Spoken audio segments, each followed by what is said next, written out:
Bonjour chers enseignants. Le but de cette capsule est de vous montrer comment changer légèrement la mise en page d'une question, comment insérer des formules mathématiques dans la question ou dans les choix, et aussi comment créer une question avec plusieurs réponses. Alors tout d'abord, vous devez créer une nouvelle question, puis vous allez écrire votre question. Alors par exemple, quel est le résultat de l'équation ci-dessous? Alors, pour ce qui est de la mise en page, vous avez certaines options de base. Alors, si vous souhaitez insister sur un mot, vous pouvez le mettre en italique, le souligner, ou même changer sa couleur si vous le souhaitez. Mais ce n'est pas nécessaire. Vous pouvez aussi ajouter un exposant ou un nombre en bas, mais un autre bouton très intéressant est le A accent grave qui vous permet d'insérer des caractères spéciaux. Alors, il y en a réellement un bon nombre. Il y a même des emojis si vous souhaitez et des éléments mathématiques.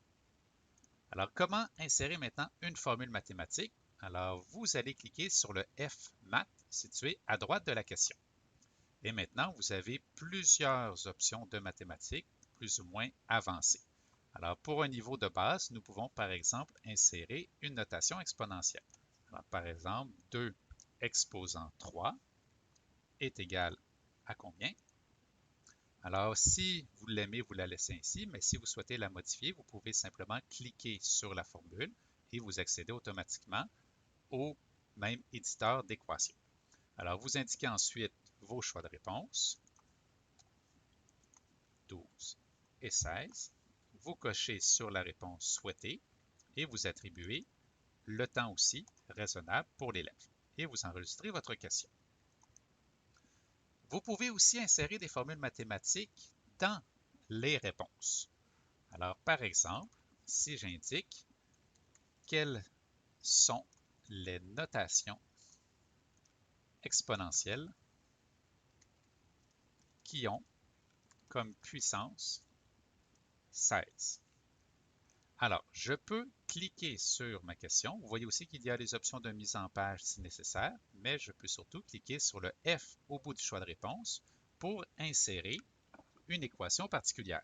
Alors, par exemple, 2 exposant 3 égale, je l'insère et je peux effectuer la même logique pour d'autres choix de réponse, donc 2 exposant 4 égale.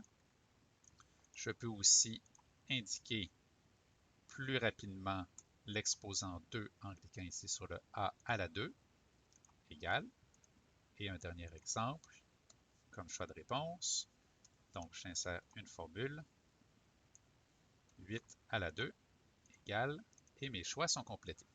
Vous voyez que ma question demande des choix au pluriel. Alors, c'était pour vous montrer que nous pouvons choisir plusieurs réponses souhaitées. Alors, en changeant de réponse unique, nous pouvons cliquer sur le menu déroulant et choisir Sélection multiple et maintenant choisir plusieurs réponses souhaitées. Alors, pour obtenir ces points, l'élève devra cocher sur toutes les réponses qui fonctionnent.